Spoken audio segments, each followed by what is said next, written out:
তিরুপতি বালাজির পবিত্র ভূমি থেকে আমরা যখন এগোলাম শ্রী ভেঙ্কটেশ্বর জুলজিক্যাল পার্কের দিকে, তখনও বুঝিনি সামনে অপেক্ষা করছে এমন এক অসাধারণ অভিজ্ঞতা। পাহাড় আর গভীর জঙ্গলে ঘেরা এই বিশাল পার্ক যেন প্রাকৃতির কোলে লুকিয়ে থাকা এক জীবন্ত জগৎ। আমাদের বাসটি ধীরে ধীরে জঙ্গলের ভেতর ঢুকতেই চারপাশে নীরবতা আর সবুজ ভরা পরিবেশ মনকে অন্যরকম শান্তি দিল।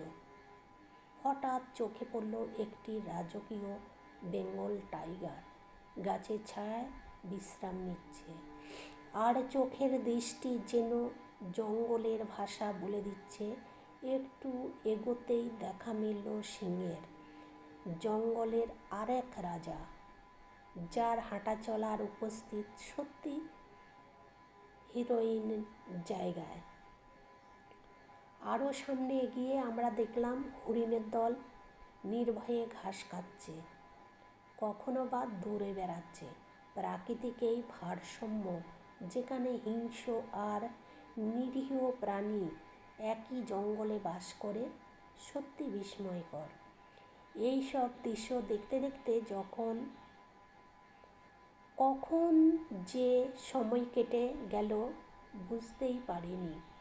তারপর বাস আমাদের একটি নির্দিষ্ট জায়গায় নামিয়ে দিল, যেখান থেকে শুরু হলো আর এক নতুন অধ্যায়। আমরা উঠে পড়লাম অন্য এক গাড়িতে, যা আমাদের নিয়ে চলল পাখিদের রাজ্যে।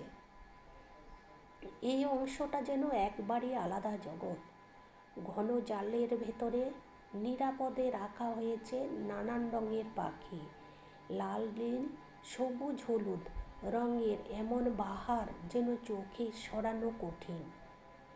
কখনো পাখিরা মিষ্টি সুরে ডাকছে, আবার কোথাও ডানা মেলে উড়ে বেড়াচ্ছে নিজেদের মতো করে।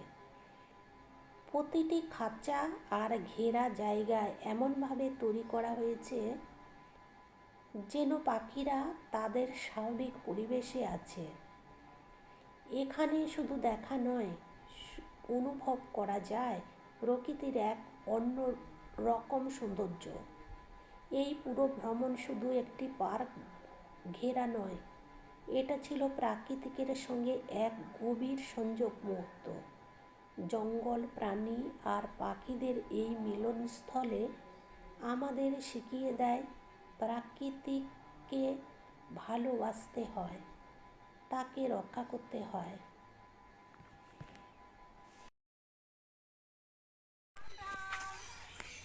राम राम, आ जाओ, बोलो राम राम, बोलो राम राम राम। तो कैसा सुन रहा राम का आवाज सुन के? राम राम सीताराम, राम राम।